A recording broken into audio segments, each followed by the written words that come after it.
नमस्कार प्यारे विद्यार्थियों।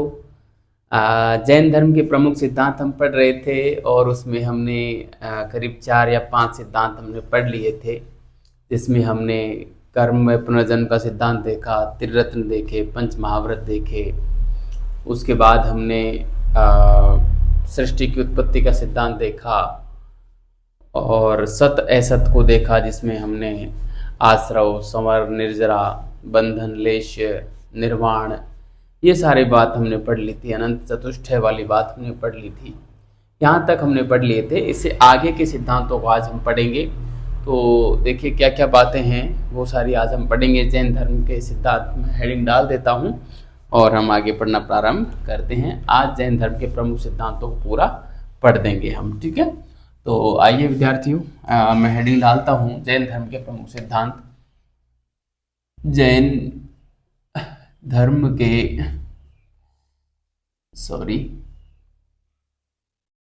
जैन धर्म के प्रमुख सिद्धांत हम पढ़ रहे थे और इसमें अब हम आज का जो टॉपिक पढ़ेंगे वो पढ़ेंगे प्रमुख सिद्धांत में। क्रम तो आप अपने स्तर पर दे लेना। अनेकांतवाद हम देखते हैं। अनेकांतवाद है ना, अनेकांतवाद व श्यादवाद। अनेकांतवाद व श्यादवाद। दरअसल विद्यार्थियों, हमारे इतिहास विषय की कई किताबें और इतिहास विषय के कई टीचर्स मैंने यूट्यूब पे भी देखे और ऐसे ऑफलाइन भी मैंने कई देखे। श्यादवाद और अनेकांतवाद को एक ही सिद्धांत मान लेते हैं, जो कि पूर्णतः भ्रामक है और मिथ्या है। दोनों अलग अलग सिद्धांत हैं, दोनों के अलग अलग मायने हैं, लेकिन क्या है ना कि मूल अर्थ में जाकर और उसकी अलग व्याख्या कर पाना एक टीचर के लिए भी मुश्किल है और सामने वाले को समझ में आना भी थोड़ा मुश्किल है। बाकी हम थोड़ा सा गहराई में जाके समझने का प्रयास करें, उदाहरणों के माध्यम से समझने का प्रयास करें, तो ये दोनों चीज़ें आसानी से समझ में आ सकती हैं। दोनों को मैं बढ़िया तरीके से समझाने का यहाँ पे प्रयास करूँगा। देखो, जो अनेकांतवाद है ना, ये है वस्तु सापेक्ष सिद्धांत है, जबकि श्यादवाद जो है ज्ञान सापेक्ष सिद्धांत है। सबसे बड़ा अंतर तो यही है ना। अनेकांतवाद और श्यादवाद में देखो मूल अंतर जो है मैं बताऊं आपको। अनेकांतवाद तो कहता है कि वस्तु के बहुत सारे गुण होते हैं, वस्तु के गुणों की बात करता है, जबकि श्यादवाद कहता है कि मानव या जो व्यक्ति जो है उसका ज्ञान सीमित है और सीमित ज्ञान के कारण वो किसी भी वस्तु किसी के भी बारे में फिक्स नहीं कह सकता कि ये वही है। जैसे ये पेन है तो श्यादवाद ये कहता है कि मैं ये नहीं कह सकता कि ये पेन वास्तव में है, ये पेन है या ये भास रहा है। जैसे मैं हूँ, क्या मैं वास्तव में हूँ या मैं केवल भास रहा हूँ, है ना। तो जैन दर्शन का मानना ये है कि मैं हूँ या नहीं हूँ ये हम तय नहीं कर सकते। ये संभव है कि हमारी आंखें जरूर मुझे देख रही हों, लेकिन सत्य जगत में वास्तव में मैं हूँ या नहीं हूँ ये हम तय नहीं कर सकते, है ना। जैसे आपने देखा होगा कई बार दोपहर को जब हम सड़क पर चल रहे होते हैं तो हमको दूर पानी दिखाई देता है ना। मृग मरीचिका का बनना आपने सुना होगा, है ना। पानी नहीं होता फिर भी पानी दिखाई देता है।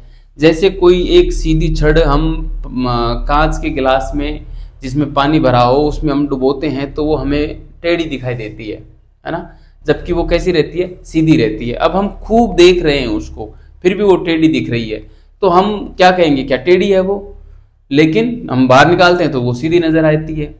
तो ये भी संभव है कि अब हमें जैसे बाहर चौड़े में ये पेन सीधा नजर आ रहा है, पानी के गिलास में यदि हम उसको डुबो दें तो ये टेढ़ा नजर आएगा, है ना। तो पानी के गिलास में चूंकि माध्यम बदल गया इसलिए वो टेढ़ा नजर आ रहा है। संभव है अब यहाँ पे भार है, अब संभव है कि ये जो माध्यम है इसके बीच में भी ये इस माध्यम की वजह से ये हमें सीधा नजर आ रहा हो और इसका वास्तविक रूप कुछ और ही हो जो हमें अभी दिख ही नहीं रहा है ना, ऐसा भी तो संभव है। तो ये तो है स्यादवाद, है ना, कि किसी भी चीज का अस्तित्व है या नहीं है ये हमारी नॉलेज के ऊपर डिपेंड करता है। हमारी नॉलेज उस लेवल की हो तो हम इसको समझ सकते हैं, यानी कि पूर्ण ज्ञान यदि हमें प्राप्त हो गया हो, जैन दर्शन के अनुसार यदि कैवल्य ज्ञान हमें मिल गया तो हम इस वस्तु के बारे में जान सकते हैं। ठीक है, यानी कि हमारा बुद्धि का लेवल यदि पूर्ण पराकाष्ठा को छू जाए तो हम इस पेन के बारे में निश्चित कह सकते हैं, किसी भी वस्तु के बारे में निश्चित रूप से कह सकते हैं कि ये वस्तु वो है, जैसी है वैसी हम कह सकते हैं। लेकिन कब तक नहीं कह सकते, जब तक हमें कैवल्य ज्ञान नहीं हो जाता। ये तो है स्यादवाद। ठीक है, अनेकांतवाद ये है कि इस पेन के बारे में हम कुछ चीजें जरूर बता सकते हैं, है ना, जैसे इसका जो ये ढक्कन है ये रेड कलर का है, इसका ये जो नीचे का सिरा है ये सफेद दिखाई दे रहा है। वर्तमान में ये वास्तव में सफेद है या नहीं, ये कोई गारंटी नहीं है ना। देखो, जैसे एक वैज्ञानिकों ने शोध किया हुआ है कि जो घास होती है वो हमें हरी दिखाई देती है, लेकिन कहते हैं कि गाय को घास काली दिखाई देती है।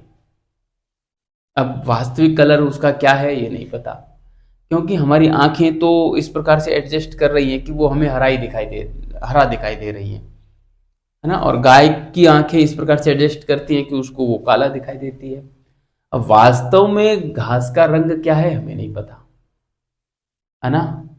तो ये है वस्तु सापेक्ष सिद्धांत, अनेकांतवाद, है ना।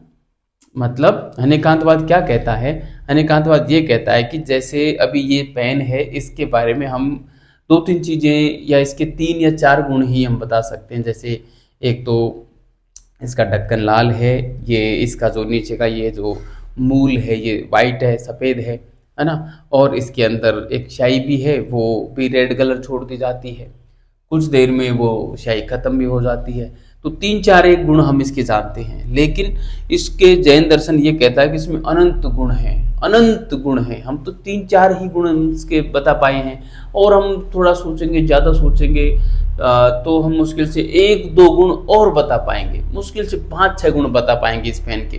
लेकिन जैन धर्म क्या मानता है कि इसके अनंत गुण हैं, है ना, और हम उन पूरे गुणों को नहीं बोल सकते, नहीं जान सकते। वही व्यक्ति जान सकता है जो कैवल्य हो गया है ना। तो वैसे समानता भी है दोनों में स्यादवाद और अनेकांतवाद में क्या है, यदि कैवल्य की प्राप्ति हो जाए तो वो इन दोनों सिद्धांतों को खारिज कर सकता है। लेकिन अधूरे ज्ञान की स्थिति में हम वस्तु के प्रत्येक गुणों को नहीं जान सकते, ये तो है अनेकांतवाद।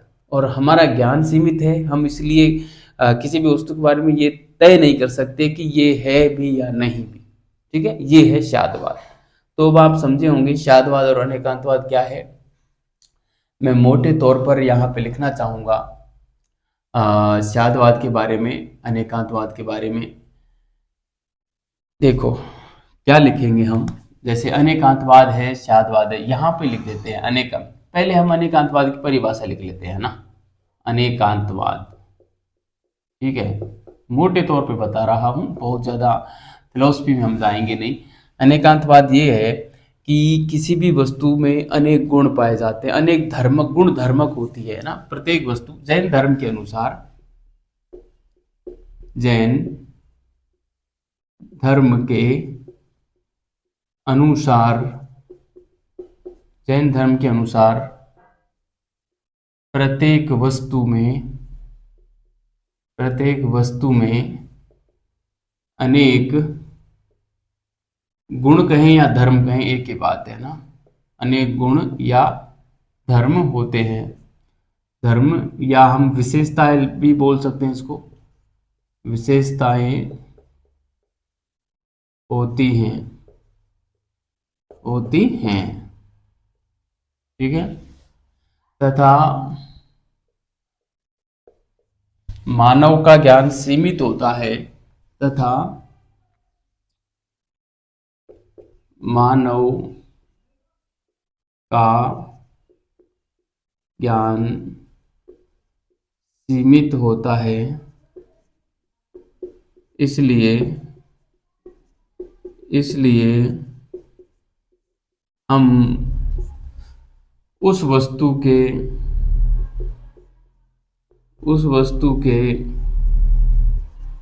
कुछ गुणों को ही जान सकते हैं, कुछ गुणों को ही जान सकते हैं, कुछ गुणों को ही जान सकते हैं, सभी को नहीं, सभी को नहीं, सभी को नहीं।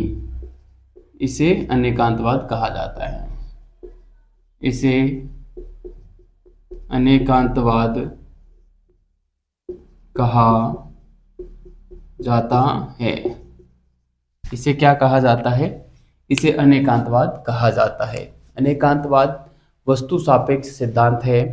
इसको हम वस्तु मीमांसा भी कहते हैं या गुण सापेक्ष भी सिद्धांत कहते हैं इसको ना। इसे हम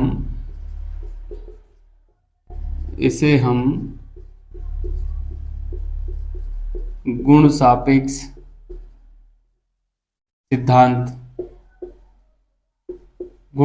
सिद्धांत या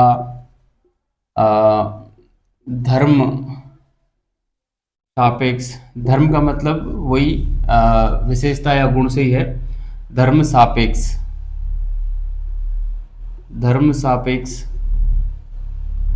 या वस्तु सापेक्ष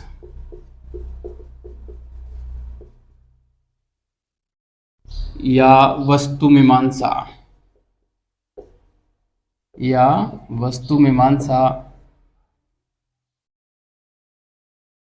भी कहते हैं।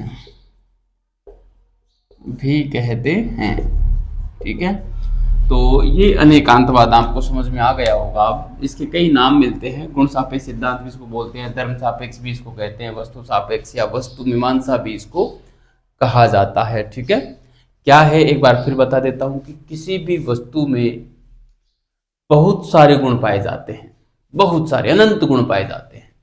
उनमें से हम कुछ गुणों को ही जान सकते हैं, पूरे गुणों को नहीं। क्योंकि कारण क्या है, पूरे गुणों को हम क्यों नहीं जानते? क्योंकि प्रत्येक वस्तु में दो प्रकार के गुण पाए जाते हैं, एक तो नित्य और एक अनित्य, है ना। जैसे देखो, इसमें खैर ज्यादा डिटेल में जाने की जरूरत नहीं है, मैं अब नॉलेज है तो दरअसल वो बोलना पड़ता है, ऐसा लगता है कि कुछ छूट रहा है ना, इसलिए मैं बता रहा हूं। जैसे मान लो देखो, दो प्रकार के गुण पाए जाते हैं। कोई ये वस्तु है, इसमें दो प्रकार के गुण पाए जाएंगे, एक तो है नित्य, है ना, नित्य, और एक मिलेंगे, एक है अनित्य, है ना।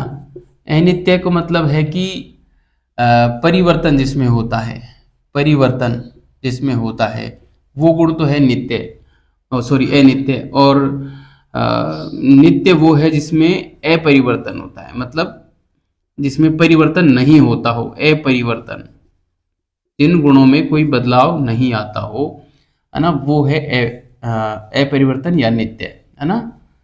ठीक है, तो इसको तो हम गुण कहते हैं और इसको हम पर्याय कहते हैं, है ना, जैन फिलोसफी में, है ना। इसको गुण भी कहते हैं, गुण, और इसको बोलते हैं पर्याय। यहाँ तक जाने की वैसे आवश्यकता मेरे हिसाब से नहीं है, इतना डिटेल में नहीं पूछेंगे। अब देखो कैसे है ये मामला। जैसे मैंने ये इस पेन का ही उदाहरण दिया कि इस पेन में बहुत सारे गुण पाए जाते हैं। अब, है ना, गुण कहें या धर्म कहें, है ना, तो कुछ गुण तो ऐसे हैं जो इसके स्थायी हैं, जो कभी नहीं मिटने वाले। कुछ गुण ऐसे हैं जो मिट जाएंगे, जो मिट जाएंगे वो है परिवर्तन, यानी परिवर्तन हो जाएगा, अनित्य रहेंगे, मतलब हाँ, सदा नहीं रहेंगे, कुछ देर के लिए ही आते हैं, है ना। तो मैं बताऊं आपको, इस पेन में, जैसे ये पेन है, इसका हमें एक निश्चित आकृति दिख रही है, ये एक इसका अनित्य गुण है। क्यों?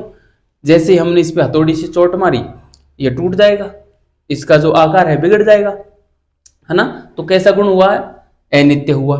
ठीक है, जैसे इसका कलर दिख रहा है, यहाँ पे कुछ काला दिख रहा है, यहाँ पे व्हाइट सा दिख रहा है कलर, और कुछ काला भी दिख रहा है ना, कुछ इसमें जो है वर्ड्स लिखे हुए हैं। जैसे हम इसको धूप में रखेंगे, जून की गर्मी में, कड़ाके की गर्मी में रखेंगे, 10-15 दिन में इसका कलर फीका हो जाएगा ना, तो बदल गया ना, इसका रंग उड़ गया। तो ये कैसा गुण हुआ? अनित्य हुआ, ये पर्याय हुए इसके, है ना। अब कुछ गुण इसके अपरिवर्तनीय हैं, जैसे इसका जो वजन है, मान लो कितना वजन है, मान लो 10 ग्राम वजन है, 10 ग्राम सामग्री इसके अंदर है। अब इसको चाहे हम तोड़ें, कूटें, पीसे, वो आकृति भले ही चेंज होगी लेकिन वजन उतना ही रहेगा, क्योंकि सामान्य जाएगा कहाँ? इसमें से जो मैटर है, इसमें जो पदार्थ इस्तेमाल किया गया है, वो कहाँ जाएगा? कहीं नहीं जाएगा, यहीं रहेगा, है ना। उसको हम मिटा तो नहीं कर सकते ना, कुछ भी हम करें, लेकिन वो इस पदार्थ को हम मिटा नहीं सकते, आकार में परिवर्तन कर सकते हैं। तो वो क्या है? वो परिवर्तनीय, अपरिवर्तनीय है, नित्य है वो गुण, ठीक है। तो इसलिए जो है इसके दो प्रकार के गुण हो गए, ये एक विशेषता ये हो गई इसी सिद्धांत के, नेकांतवाद के ना। अब देखो, इसमें बहुत सारे गुण होते हैं और उनको हम क्यों नहीं जान सकते? क्योंकि एक वस्तु दूसरी वस्तु से कनेक्टेड है, जुड़ी हुई है ना। और इस वस्तु के सभी गुणों को जानने के लिए हमें दूसरी वस्तु को भी जानना पड़ेगा, है ना। तभी तो वस्तु सापेक्ष हुआ। इसको वस्तु सापेक्ष इसीलिए तो कहा है कि इस पेन का लिंक कहीं न कहीं इस पेन से भी है, ऐसा ये जैन फिलोसफी मानते हैं। अब उस लिंक को क्यों है, क्या है, ये समझाने बैठूंगा तो फिर अनेकांतवाद में पूरी एक क्लास हो जाएगी। एक क्लास का ज्यादा भी ली जा सकती है, बहुत बड़ी फिलोसफी है, तो हम ज्यादा नहीं उतरेंगे, ठीक है। इसको आप लिखना चाहो तो लिख सकते हो, वरना इतना ज्यादा जाने की आवश्यकता नहीं है। मैं इसको मिटा रहा हूँ। और ये हमारा अनेकांतवाद हो गया। अब मैं आता हूँ शादवाद के ऊपर। बड़ा अच्छी फिलोसफी है शादवाद भी और अनेकांतवाद भी। इंसान के पैर जमीन में टिकाए रखती है, वरना ये समझता है कि थोड़ा सा ज्ञान क्या हो जाए, अपने आप को बड़ा तोप सिंह समझने लगता है इंसान। लेकिन ऐसे इंसानों को जैन फिलोसफी जरूर पढ़नी चाहिए, जिनको अभिमान हो गया है अपने ज्ञान का, है ना। क्योंकि वास्तव में ज्ञानी कोई है तो वो यही बात कहेगा कि मैं सिर्फ इतना जानता हूं कि मैं कुछ नहीं जानता। यानी कि इस दुनिया में बहुत कम लोग ऐसे हैं जो ये जानते हैं कि वो बहुत कम जानते हैं, है ना। क्योंकि इंसान को थोड़ी सी जानकारी क्या हुई, वो अपने आप को तोप सिंह समझने लगता है कि मेरे जैसा तो कोई ज्ञानी इस दुनिया में है ही नहीं। जबकि उसे ये पता नहीं है कि उसका ज्ञान संपूर्ण ज्ञान का एक बूंद भी नहीं है। क्योंकि देखो, संपूर्ण ज्ञान की कोई कल्पना कर सकता है क्या? कितना विशाल ज्ञान हो सकता है। इस दुनिया में कितनी किताबें हैं बताइए आप। जैसे हिंदी विषय की हम किताबें ले लें, हिंदी माध्यम की किताबें ले लें, कितनी किताबें हैं, ढेर लग जाएगा। 10-20 हजार बीघा जमीन में होके भी हम हिंदी भाषा की किताबों को हम नहीं रख सकते। कैसे कोई पढ़ेगा उन किताबों को, आप सोचिए। और फिर किताबों को इस इंसान ने तो लिखा है ना। तो इंसान का ज्ञान तो और भी वैसे विशाल होना चाहिए, व्यापक होना चाहिए। तो इतने सारे माइंडों को वो कैसे पढ़ेगा, प्रत्येक इंसान के माइंड को कैसे पढ़ेगा, है ना। तो जिस इंसान को वास्तव में ज्ञान हो गया, वो तो यही कहेगा कि मैं सिर्फ इतना जानता हूं कि मैं कुछ नहीं जानता। क्योंकि उसे पता चल गया कि ज्ञान की सीमा कितनी विशाल है। कहते हैं ना कि समुद्र की गहराई में इंसान जाके आ सकता है, लेकिन ज्ञान की गहराई में इंसान नहीं जा सकता। क्योंकि ज्ञान की गहराई ऐसी है कि इसमें जितना आप गहरे में जाते जाओगे ना, ये ज्ञान रूपी सागर उतना ही और गहरा होता चला जाता है, इसका कभी छोर नहीं आता। इसलिए हमको जो है समझ के और अपने काम की चीज लेके जीवन गुजार लेना चाहिए, ज्यादा उलझना नहीं चाहिए, है ना। शादवाद क्या कहता है? देखो, शादवाद ये कहता है कि किसी भी वस्तु के बारे में हम तय नहीं कर सकते। जैसे अभी आप देखो, मैं हूं, क्या मैं वास्तव में हूं या मैं आपको दिखाई दे रहा हूं, केवल भास रहा हूं? क्या ये मेरा वास्तविक स्वरूप है? अब आप जवाब दो, हाँ या ना। अब आपने जो भी जवाब दिया हो, अब आप, क्योंकि ऑफलाइन नहीं है वरना मजा आता है यहाँ पे, आपने हाँ या ना जो भी जवाब दिया हो, देखो आपका जवाब यदि हाँ है, आपका जवाब यदि हाँ है, क्योंकि मैं आपको दिख रहा हूँ, आपको मैं पढ़ा रहा हूँ, बोल रहा हूँ, तो मुझे लगता है कि आप सभी का जवाब यही आया होगा कि बिल्कुल सर, आप हमें दिख रहे हो और आप हो, वास्तव में आप हो, ये स्वरूप आपका वास्तविक स्वरूप है। मैं यहाँ पे ये सिद्ध करना चाहता हूँ, देखो, मैं आपसे एक सवाल और पूछूं, क्या मैं साकार में हूं या निराकार में हूं? अब आप जवाब दो। आपका जवाब शायद साकार आया होगा कि साकार में ही हो सर, आपका आकार बिल्कुल दिख रहा है, हम आपको आंखों से देख रहे हैं कि आप साकार में हो, है ना। आपका ये जवाब आया होगा एक तो, कि मैं हूँ, मेरा अस्तित्व आपको दिख रहा है, आपने हाँ किया होगा पहली चीज, और आपने मुझे साकार में बताया होगा।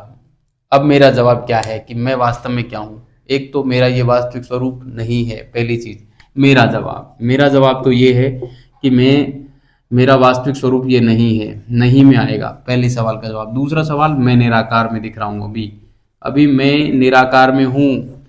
अब देखो, अब आपको कह रहा हूँ सर आप बिल्कुल सफेद झूठ बोल रहे हैं, साकार में बिल्कुल आपका आकार दिख रहा है, कैसे आप अपने आप को निराकार कह रहे हो? देखो, अब मैं एक उदाहरण देता हूँ आपको।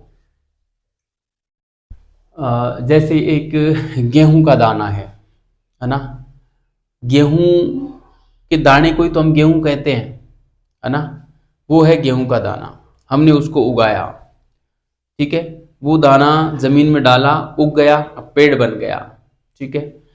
अब मैं आपसे पूछना चाहता हूं उस पेड़ के बारे में कि वो पेड़ क्या गेहूं है? वो पेड़ क्या गेहूं है? आप कहोगे नहीं। क्या है? गेहूं का पेड़ है। गेहूं का वास्तविक स्वरूप थोड़ी है, वो तो पेड़ है। किसका? गेहूं का पेड़ है, गेहूं नहीं है। उसी प्रकार मैं नहीं हूं।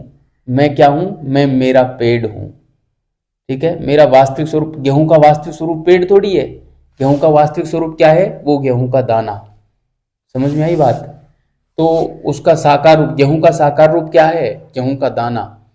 गेहूं का पेड़ तो, वो तो पेड़ है, गेहूं थोड़ी है। गेहूं तो उस पेड़ के अंदर रमा हुआ है निराकार रूप में, है ना। और जब पेड़ पकेगा तो उसमें बाल आ जाएगी ऊपर ऊपर, और तब गेहूं का दाना आएगा साकार रूप में, है ना, पकेगा तब। तो ऐसे ही मैं अभी निराकार रूप में हूं, और मेरा वास्तविक रूप इस शरीर में रमा हुआ है निराकार रूप में, है ना। और जब ये पेड़ पकेगा तो साकार रूप में बाहर आ जाता है, दाने के रूप में, एक बूंद के रूप में। आप समझ रहे होंगे, तो आप समझ गए होंगे। बस यही सिद्धांत शादवाद के रूप में, शादवाद से बेहद करीब है। ये तो मैंने बस केवल एक एग्जाम्पल दिया है कि हम किसी भी वस्तु के रूप में, किसी भी वस्तु को देखकर हम तय नहीं कर सकते कि उसका वास्तविक स्वरूप क्या है, वो वस्तु है भी या नहीं भी, है ना। यही तो शादवाद है। इसीलिए जैन फिलोसफी ये कहती है कि हम किसी भी वस्तु के को बताने से पहले, दर्शाने से पहले शायद लगाते हैं। जैसे ये पेन है, तो जैन ये कहेंगे कि शायद है, भाई मुझे तो दिख रहा है इसलिए मैं कह सकता हूँ कि शायद है।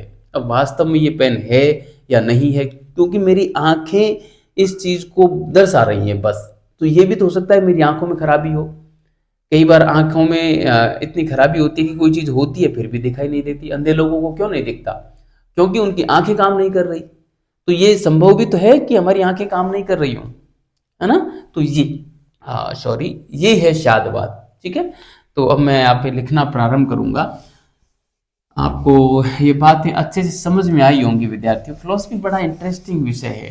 कभी ये वेदांत दर्शन पढ़ेंगे ना, तब मैं बताऊंगा। वेदांत दर्शन अपने पाठ्यक्रम में है नहीं कहीं पर भी। और कभी फिलोसफी हम पढ़ेंगे, हिस्ट्री की पूरी श्रृंखला पूरी कर दूंगा, पूरी 700-800-1000 क्लासेज जितनी भी हैं। उसके बाद मैं फिलोसफी लेके आऊँगा। यूपीएससी जो ऑप्शनल चलती है, वो उसका पूरा पाठ्यक्रम पढ़ाऊंगा यहाँ पे, तब मज़ा आएगा, है ना। तो चलो, शादवाद के बारे में यही है कि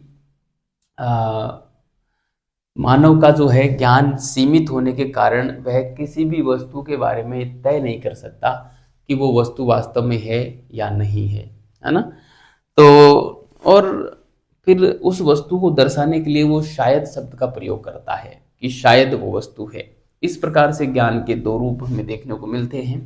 क्योंकि सीमित ज्ञान होता है तब ही ये स्थिति होती है। पूर्ण ज्ञान हो जाता है तो ऐसी स्थिति सॉरी, पूर्ण ज्ञान की स्थिति में ऐसी स्थिति नहीं आती। क्योंकि पूर्ण ज्ञान हो जाता है तो प्रत्येक वस्तु को जान जाता है और उसके वास्तविक स्वरूप को पहचान जाता है ना। जैसे अभी मेरा वास्तविक स्वरूप क्या था आपको पता ही नहीं था, लेकिन अब मैंने जो एग्जाम्पल दिया और उसके माध्यम से आपको ये बताया, उस आधार पे आप समझे होंगे कि मेरा वास्तविक स्वरूप क्या है। ये मेरा सिद्धांत है, मतलब आज तक किसी किताब में नहीं लिखा कि मेरा वास्तविक स्वरूप क्या है ना। मतलब मैंने मेरा वास्तविक स्वरूप माना है मेरे सीमन को, है ना, क्योंकि उसी से तो इस शरीर का प्रादुर्भाव हुआ है ना। ये मेरी फिलॉसफी है, मतलब आज तक किसी भी किताब में ये फिलॉसफी नहीं मिलेगी आपको जो मैंने यहाँ पे उदाहरण देके समझाई। गेहूं का उदाहरण दिया, और गेहूं का वास्तविक स्वरूप क्या है, और इसी वास्तविक स्वरूप में आपको पुनर्जन्म की अवधारणा समझ में आएगी, है ना।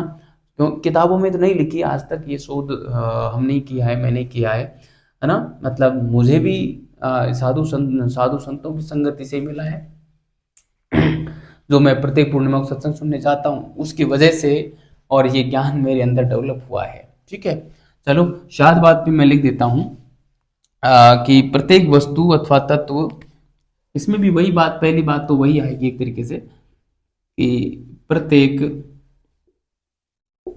वस्तु अथवा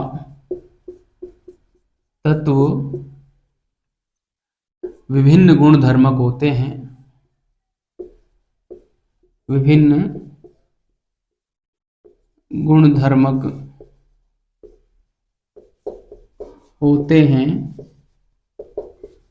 तथा मानव ज्ञान सीमित होता है। मानव ज्ञान सीमित होता है, इसलिए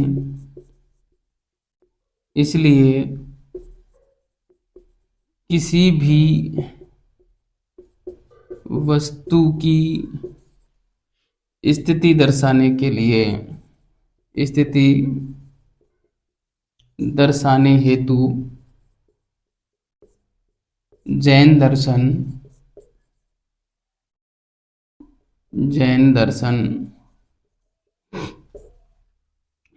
शायद शब्द का प्रयोग करता है। शायद या शात पाली प्राकृत भाषा का है, जैन दर्शन में प्राकृत का इस्तेमाल किया गया है ना। शायद जो शात है प्राकृत का ही होगा। शायद या शात शब्द का प्रयोग करता है, है ना। इस प्रकार देखो, अब फिर इस आधार पे हम कह सकते हैं कि जो ज्ञान है उसके दो रूप हो गए। एक तो पूर्ण ज्ञान हो गया जिसको ये प्रमाण ज्ञान कहते हैं, और एक हो गया नए ज्ञान, है ना। नए ज्ञान जो है अधूरा ज्ञान है ना, और उस अधूरे ज्ञान के कारण ही ये शादवाद उत्पन्न हुआ, है ना। क्योंकि पूर्ण ज्ञान में तो शायद की स्थिति रहेगी नहीं। भाई हमें किसी भी चीज के बारे में प्रत्यक्ष रूप से पता चल जाए कि यही चीज है, तो हम शायद क्यों लगाएंगे, है ना। जैसे आज का दिन है, आज मैंने आपको जैन धर्म के प्रमुख सिद्धांत में एकांतवाद और शादवाद पढ़ाया, तो हम डेफिनेटली कहेंगे कि सर ने हमको फला तारीख को फला सिद्धांत पढ़ाया, है ना। लेकिन जैसे कल मैं क्या पढ़ाऊंगा, तो आप कहेंगे कल शायद जैन धर्म का विकास पढ़ाएंगे, आप शायद लगाएंगे, क्योंकि आपको डेफिनेट पता नहीं है, या मैंने पिछले दिन क्या पढ़ाया वो क्लास आपने नहीं देखी, तो भी आप शायद लगाएंगे, है ना। तो और डेफिनेट पता है तो आप शायद नहीं लगाएंगे। तो दो स्थितियां बन रही हैं, है ना। तो इसलिए इस प्रकार हम यहाँ पे लिखेंगे कि इस प्रकार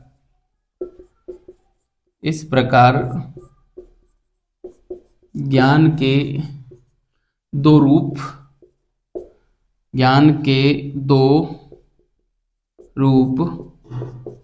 सामने आते हैं, है ना। ज्ञान के दो रूप सामने आते हैं, कौन कौन से, मैं यहाँ पे बताऊं। ज्ञान के दो रूप, एक तो है नए ज्ञान, है ना, एक तो है नए ज्ञान, है ना, और एक है प्रमाण ज्ञान। कौन सा है, प्रमाण ज्ञान। ठीक है, नए ज्ञान और प्रमाण ज्ञान। नए ज्ञान जो है वो अधूरा ज्ञान है, और नए ज्ञान अधूरा क्यों है कि वस्तुएं विभिन्न धर्मक होती हैं, मानव का ज्ञान सीमित होता है, इस कारण वो अधूरा ज्ञान है। और इसी की वजह से चलते जो है सप्तभंगीन ज्ञान और शादवाद, सप्तभंगीन या शादवाद विकसित हुआ था, है ना, इसी ज्ञान के कारण। तो मैं यहाँ पे लिखूंगा नए ज्ञान क्यों है, नए ज्ञान क्या है, मतलब इसके कारण, सॉरी मैं यहाँ पे लिखता हूँ कि वस्तुओं के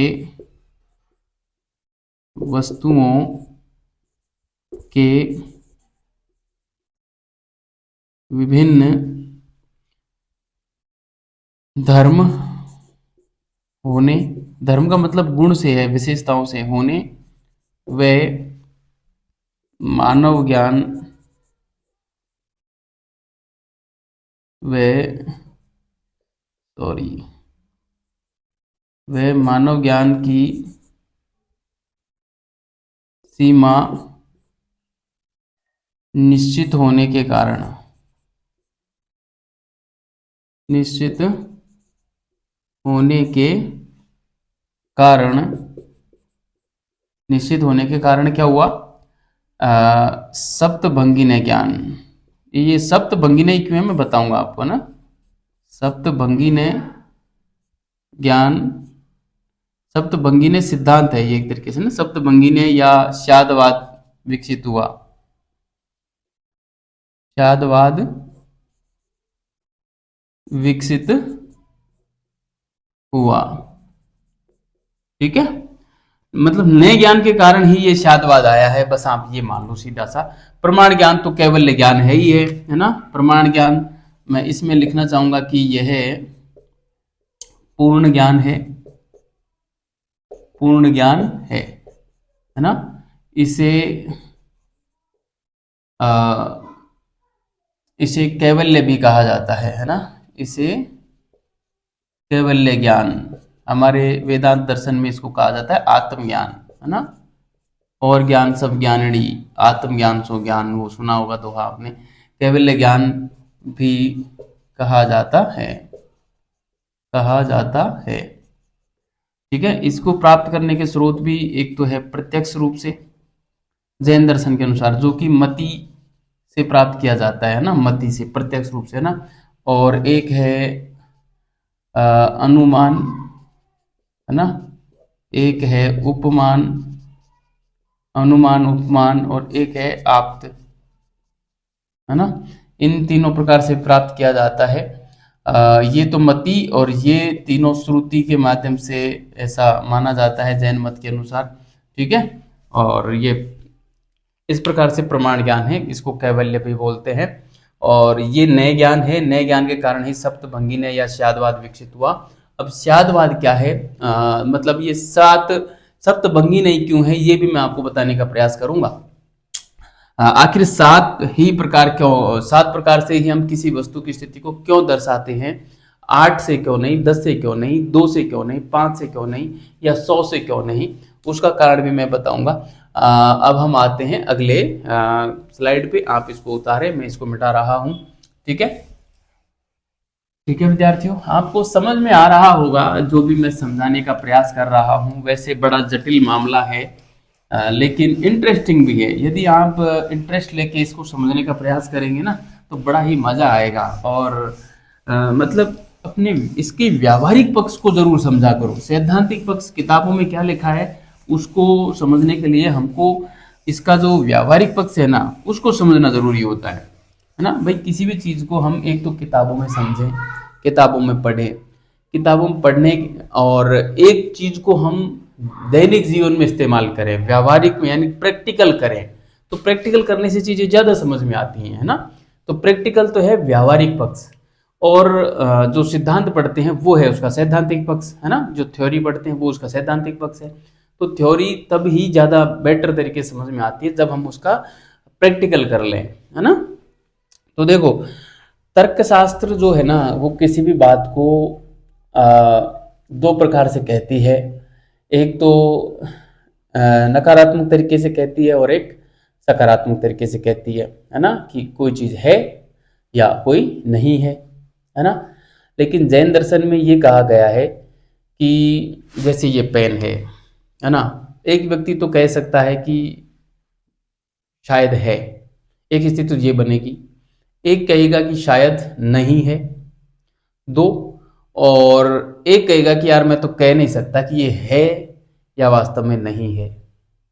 तीन स्थितियां बनती हैं इसकी मूल रूप से, है ना, कि और एक और बन जाती है, जैसे कि शायद है और शायद नहीं है नहीं है की स्थिति में, है ना। जैसे हम कई बार ये नहीं होता कि जैसे मान लो हम खाना खा के गए हैं, कहीं प्रोग्राम में गए, खाना वाना खा के गए, तो वहां जाके हमको पता चला, किसी ने कहा कि यार आप खाना खाओगे, तो हम कहेंगे कि मतलब अभी ऐसी स्थिति है कि हमको पूर्ण रूप से भूख नहीं लगी है ना, तो हम क्या कहेंगे, शायद खा लेंगे, हाँ, नहीं, या फिर आप एक ऐसी स्थिति आएगी यार मतलब खाएं या नहीं खाएं, मतलब एक असमंजस की स्थिति में आ जाएगी, तो आप ये कहोगे यार मैं तो कह नहीं सकता, या कई बार हाँ हाँ हाँ खा लूंगा, थोड़ा सा खा लूंगा, या कई बार मना कर दिया कि यार नहीं नहीं नहीं खाऊंगा, फिर बाद में विचार आया कि यार आए हैं तो कुछ खा ही चले, तो फिर बाद में कहेंगे हाँ हाँ हाँ खा लूंगा, यानी कि हाँ ना की स्थिति, है ना। एक ऐसी स्थिति कि हम हाँ ना भी नहीं कर पा रहे हैं, अव्यक्त है। और एक तो क्लियर कह दिया नहीं मैं नहीं खाऊंगा, मैं तो खा के आया हूँ, और एक आप बिल्कुल नहीं खा के गए हो, तो फिर आप जाते कहो कि बिल्कुल खाना तो खाएंगे ही, है ना। तो ये चार स्थितियां बनी, लेकिन चार स्थितियों को इन्होंने सात कर दिया बस, है ना। इसलिए सात बनती हैं कि क्योंकि है मतलब खाना तो खाएंगे पर कह नहीं सकते, नहीं खाएंगे कह नहीं सकते, है ना, खाएंगे कि नहीं खाएंगे ये भी नहीं कह सकते, तो ये तीन स्थितियां और बढ़ जाती हैं। इस प्रकार से टोटल सात ही स्थितियां बनती हैं, और आठ नहीं बनती, छह नहीं बनती, है ना। तो सप्तभंगी शादवाद में हम कहेंगे कि शादवाद या सप्तभंगी ने, शादवाद को सप्तभंगी ने बोलते हैं ना, सप्तभंगी ने में निम्नलिखित सात स्थितियां बनती हैं, सात स्थितियां बनती हैं, है ना। निम्नलिखित सात स्थितियां बनती हैं, देखो कौन कौन सी हैं। पहली तो है स्यात् अस्ति, स्यात् अस्ति, है ना, मतलब शायद है। भाई कोई भी वस्तु के बारे में हम कहेंगे कि शायद ये वस्तु है, जैसे ये पेन के बारे में पूछ लिया कि क्या ये पेन है, तो इसका एक जवाब ये हो सकता है कि स्यात् अस्ति, कि शायद ये पेन है। दूसरा जवाब क्या हो सकता है जैन दर्शन के अनुसार, स्यात् नास्ति, है ना, स्यात् नास्ति। एक ये हो सकता है कि शायद नहीं है ना, शायद नहीं है ना, एक ये हो सकता है।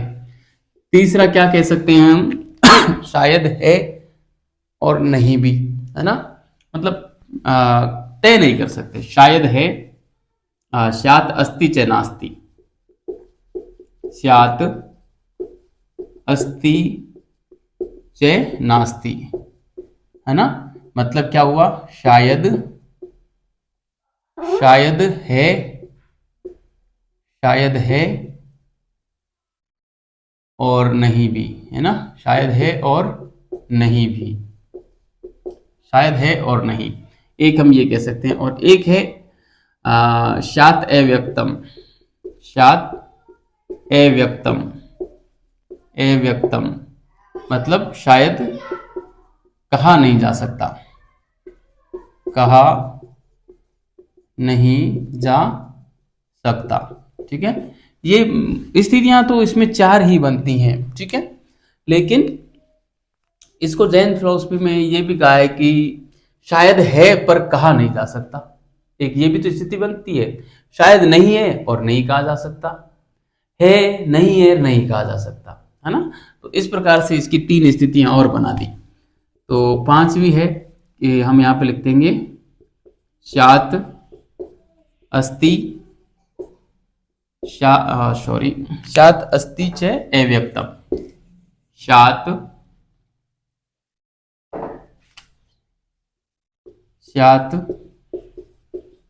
अस्ति च अव्यक्तम, है ना। छठा हो मतलब शायद है, शायद है पर, शायद है पर कहा नहीं जा सकते। देखो जितनी जल्दी करते हैं ना हम उतना ज़्यादा नुकसान में रहते हैं। मैं सोच रहा हूँ कि आप लोगों का समय खराब ना हो, उसके चक्कर में फास्ट लिखता हूँ उसमें दो नुकसान होते हैं, एक तो समय देखो बार बार गलती हो रही है और उतना ही समय लगता है, दूसरा मेरी लेख खराब होती है। वैसे मैं लिखता वैसे ही खराब हूँ, और जल्दी लिखता हूँ तो और ज़्यादा खराब लिखता हूँ, पर आप लोगों की खातिर मुझे जो है मेरी लेख भी खराब करनी पड़ रही है। शायद है पर कहा नहीं जा सकता। शायद है पर कहा नहीं जा सकता। छठा है कि शायद नास्ति च अव्यक्तम, मतलब शायद नहीं है, शायद नहीं है पर शायद नहीं है और कहा नहीं जा सकता, और कहा नहीं जा सकता। और अंत में जो आएगा, सॉरी, वो है स्यात् अस्ति च नास्ति अव्यक्तम। अव्यक्तम है ना, मतलब शायद है, शायद है, नहीं है, नहीं कहा जा सकता, नहीं कहा जा सकता। वास्तव में फिलॉसफी बड़ा ही इंटरेस्टिंग विषय है, और इस प्रकार से जैन फिलॉसफी में ये 7 प्रकार के जो है स्थितियां बनती हैं। तर्कशास्त्र 2 ही प्रकार की स्थिति बनाता है और नहीं है, बस उसी में भाई, क्योंकि तर्कशास्त्र सीधी सी बात कहता है, या तो ये पेन है या नहीं है, सीधी सी बात है। अब ये तो हमारे ऊपर डिपेंड है कि हम ऐसे कह रहे हैं कि यार हो भी सकता है, नहीं भी हो सकता, यार मैं तो कुछ कह नहीं सकता, ये तो हमारी प्रॉब्लम है ना। पेन तो वास्तव में या तो है या नहीं है, दोनों में से एक स्थिति बनेगी। 7 स्थितियां क्यों बना रहे हो, इस प्रकार से कहते हुए इनकी आलोचना भी की गई इस सिद्धांत की, है ना। वैसे आलोचना तो दर्शन में प्रत्येक सिद्धांत की गई है, आज तक फिलॉसफी में और सारे दार्शनिक किसी भी मत पर एक मत नहीं है, ईश्वर को लेकर नहीं है, आत्मा को लेकर नहीं है ना, और किसी भी जीव को लेकर नहीं है, इस संसार की उत्पत्ति को लेकर नहीं है, किसी भी एक सिद्धांत पे और पूरे फिलॉसफर एक मत नहीं है ना। सुख क्या है इसी पे नहीं है कि वास्तव में सुख क्या है। ठीक है, तो चलो ज्यादा हम नहीं उलझेंगे, और इस प्रकार से शादवाद और एकांतवाद, सॉरी, अनेकांतवाद आप अच्छे से समझ गए होंगे, है ना। अनेकात्मवाद अलग है, ध्यान रखना, और ये है अनेकांतवाद, है ना। अनेकात्मवाद मैंने वहां पे करवाया था आपको कि जैन, वो भी अनेकात्मवाद भी जैन फिलोसफी का ही एक पार्ट है, और वो ये कहता है कि आत्माएं बहुत सारी होती हैं, है ना, उसको कहते हैं अनेकात्मवाद, है ना, अनेक आत्मा वाली विचारधारा, बस इतना समझो। ठीक है, तो ये शादवाद और अनेकांतवाद हो गया, मैं इसको अब यहाँ पे मिटा रहा हूँ, और अब जैन फिलोसफी में ज़्यादा कुछ बचा नहीं है। ईश्वर को लेकर क्या विचारधारा है वो हम यहाँ पे इनके लिख देते हैं, और फिर हम जो है जैन सिद्धांत पूरे करेंगे। अतिशय काया कलेश पर भी इन्होंने काफ़ी जोर दिया था। इनका मानना है कि हमको यदि सत्य जानना है तो अतिशय काया कलेश पर जोर देना होगा, हमारे जो शरीर है उसको मतलब दुख देना होगा, हार्ड बनाना होगा, ऐसा इनका मानना है। ये संलेखना, व्रत, उपवास जैसी पद्धतियों पर विश्वास रखते थे, ताकि ये कैवल्य प्राप्त करके और प्रत्येक वस्तु के बारे में जान सकें, ऐसा इन लोगों का मानना था, है ना। तो इन्होंने अतिशय कायाकल्प इस पर जोर दिया, और एक ईश्वर संबंधी इनके क्या सिद्धांत हैं वो भी हम यहाँ पे लिख देते हैं। तो हम कहेंगे, लिखेंगे जैन धर्म के सिद्धांत तो पढ़ रहे, तो यहाँ पे मैं सीधा लिख देता हूँ ईश्वर संबंधी विचार, ईश्वर संबंधी विचार। ठीक है, ईश्वर संबंधी विचार। देखिए विद्यार्थियों, अधिकतर हमारे जो है हम ये पढ़ते आए हैं कि जो दर्शन ईश्वर को नहीं मानता या ईश्वर के आकार को नहीं मानता वो है नास्तिक, और जो ईश्वर को मानता है वो है आस्तिक। जबकि वास्तव में ऐसी विचारधारा पाश्चात्य में चलती है। हमारे दर्शन में, भारतीय दर्शन में, नास्तिक वो है जो वेदों की प्रामाणिकता में विश्वास नहीं करता हो, और आस्तिक वो है जो वेदों की प्रामाणिकता में विश्वास करता है। वेदों की प्रामाणिकता का मतलब है कि वेदों में जो लिख दिया वो अटल सत्य है, वो स्वयं सिद्ध है, उसमें किसी प्रकार का कोई किंतु परंतु हो ही नहीं सकता। वेदों में जो लिख दिया मतलब हमारा मतलब वेदों में जो भी लिखा है ना, उसमें कोई प्रश्न खड़ा नहीं करना। जो भी लिखा है उसको यदि कोई सही मान रहा है तो वो है आस्तिक। और वेदों में जो भी बात लिखी है उसको तर्क और प्रामाणिकता की कसौटी पर कसकर ही सही या गलत का निर्णय करे, वो नास्तिक है। ये भारतीय दर्शन में चलता है ना। जैसे हिंदू हिंदू दर्शन तो आस्तिक है, क्योंकि हम अधिकतर ये मानते हैं, अधिकतर क्या सभी यही मानते हैं कि वेदों में जो लिख दिया वो प्रमाणिक है, शास्त्रों की बात मानते हैं उसको, है ना, शास्त्र सम्मत मानते हैं। और जैन दर्शन, बौद्ध दर्शन ऐसे दर्शन है, चारवाक दर्शन भी उसी में शामिल है, वो ये मानता है कि वेदों में जो लिख रखा है कोई जरूरी नहीं कि वो सदा सत्य हो, हम उसको तर्क और प्रामाणिकता की कसौटी पर कसकर ही स्वीकार करेंगे कि वो बात सही है या गलत है। इसलिए इनको नास्तिक दर्शन कहा जाता है। ठीक है, तो मैं ये बात को यहाँ पे लिखना चाहूंगा कि जैन दर्शन व बौद्ध दर्शन, धर्म लिखेंगे हम यहाँ पे। दरअसल दर्शन में और धर्म में थोड़ा अंतर होता है ना। धर्म का पार्ट है दर्शन, ये ध्यान रखो आप, है ना। हाँ, जैन धर्म व बौद्ध धर्म दोनों नास्तिक धर्म हैं, नास्तिक धर्म हैं, क्योंकि क्योंकि दोनों धर्म क्योंकि दोनों धर्म वेदों की प्रामाणिकता में वेदों की प्रामाणिकता में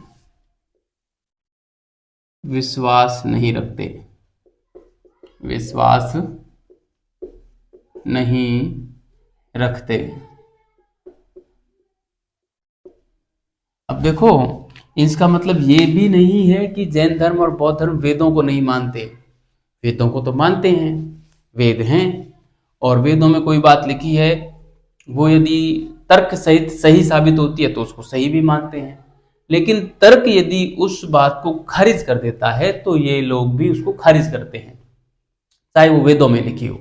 ये है इसका मतलब। ठीक है, जबकि हमारे पाश्चात्य दर्शन में ये माना जाता है कि जो ईश्वर की सत्ता में विश्वास रखता है वो आस्तिक है, और जो ईश्वर की सत्ता में विश्वास नहीं करता वो नास्तिक है। इस बात को मैं लिखूंगा नहीं यहाँ पे, आप बस इसी को माने, आस्तिक कौन है नास्तिक कौन है। ठीक है, अब हम बात करें कि जैन दर्शन ईश्वर को मानता है या नहीं मानता। अब देखो, जैन दर्शन ईश्वर को तो मानता है, लेकिन जो जिन है उससे बहुत नीचे मानता है ना। और जैन दर्शन ये मानता है कि इस सृष्टि के विकास क्रम में ईश्वर जैसी किसी भी सत्ता का कोई योगदान नहीं है। इसलिए जैन दर्शन को अनीश्वरवादी दर्शन कहा जाता है।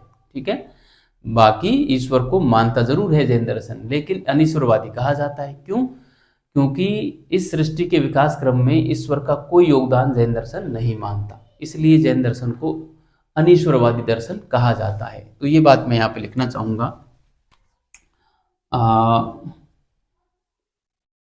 जैन धर्म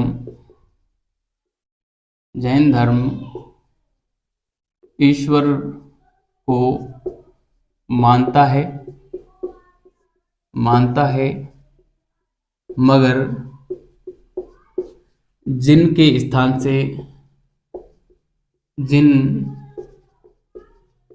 स्थान से नीचे ईश्वर का स्थान मानता है, ईश्वर का स्थान मानता है, ईश्वर का स्थान मानता है।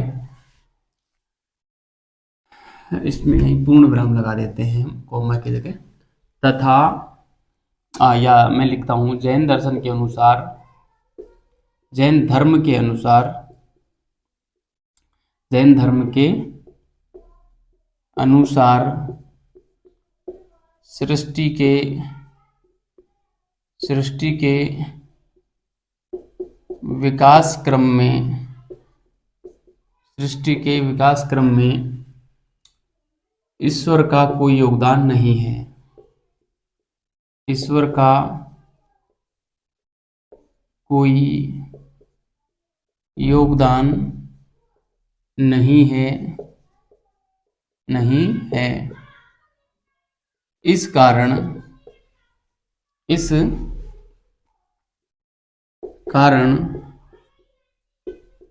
जैन धर्म को अनीश्वरवादी माना गया है। अनीश्वरवादी माना गया है। अनीश्वरवादी माना गया है। देखो, जब सृष्टि का विकास क्रम में ईश्वर का कोई योगदान नहीं है तो फिर कैसे चलती है सृष्टि? बताइए। आप लोगों से मेरा सवाल है कि जैन दर्शन के अनुसार फिर सृष्टि आगे कैसे बढ़ती है? इस सवाल का जवाब दीजिए आप। मैं करवा चुका हूँ सृष्टि क्या सिद्धांत, है ना। तो ये था प्यारे विद्यार्थियों। अब देखो, ये ईश्वर को मानते हैं तो किस रूप में मानते हैं कि ये पांच पद हैं इनके, है ना, उनसे नीचे मानते हैं। जैसे एक सबसे बड़ा पद है इनका सिद्धिप्रम श्रेष्ठी, है ना, सिद्धप्रम श्रेष्ठी, वो है, वो कहते हैं तीर्थंकर को सिद्धप्रम श्रेष्ठी।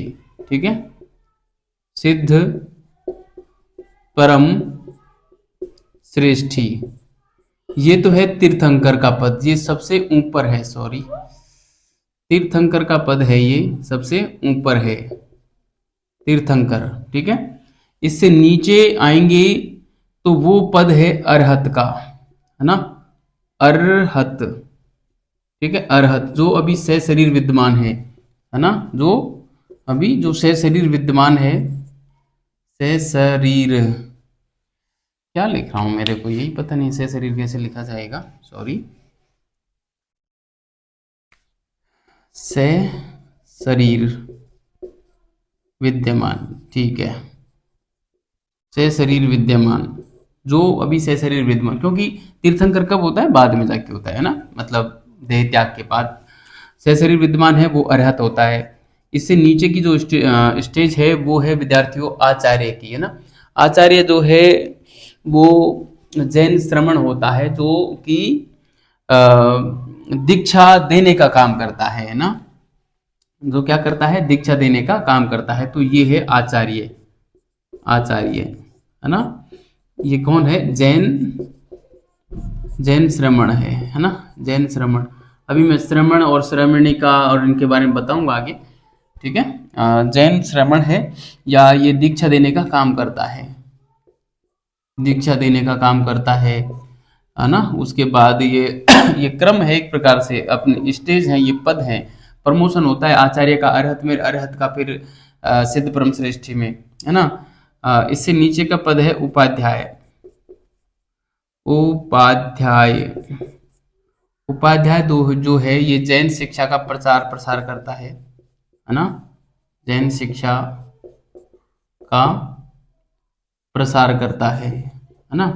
इससे नीचे एक पद है, वो है साधु का, साधु का, जो कि समाज को मार्गदर्शन देने का काम करता है, समाज को मार्गदर्शन देता है ना, समाज को मार्गदर्शन देता है।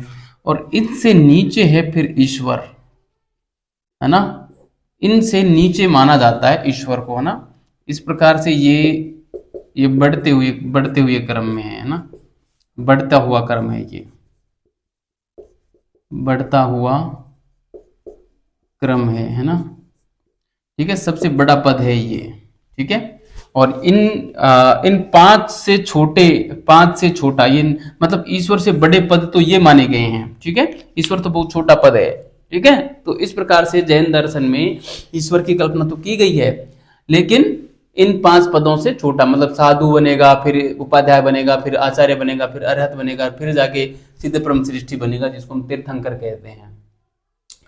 तो ये बात है विद्यार्थियों, ईश्वर संबंधी विचार जैन दर्शन के मैंने यहाँ पे आपको बता दिए हैं।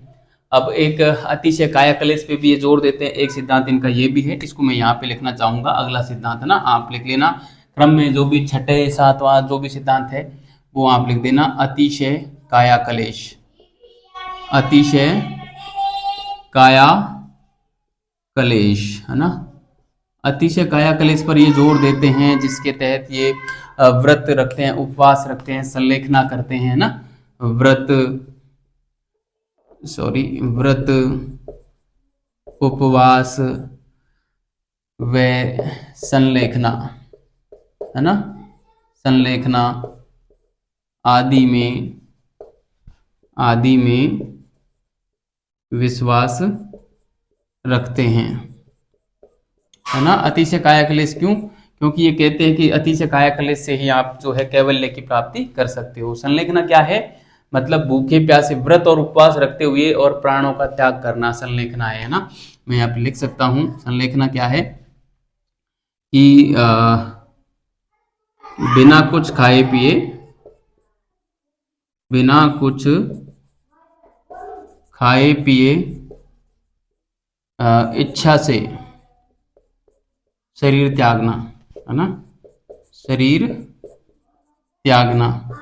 आपको पता होगा प्रथम मौर्य सम्राट, मौर्य वंश की स्थापना करने वाले चंद्रगुप्त मौर्य ने संलेखना विधि के द्वारा अपना शरीर त्यागा था श्रवणबेलगोला में, कर्नाटक के श्रवणबेलगोला में, है ना। तो सब हम पढ़ेंगे आगे। तो ये था प्यारे विद्यार्थियों जैन धर्म के प्रमुख सिद्धांत, ये हमारे यहाँ पे पूरे होते हैं। अगली क्लास में हम पढ़ेंगे जैन धर्म की के प्रसार के बारे में पढ़ेंगे, ठीक है। तो बहुत बहुत धन्यवाद विद्यार्थियों, अच्छे रहिए, मस्त रहिए और पढ़ते रहिए।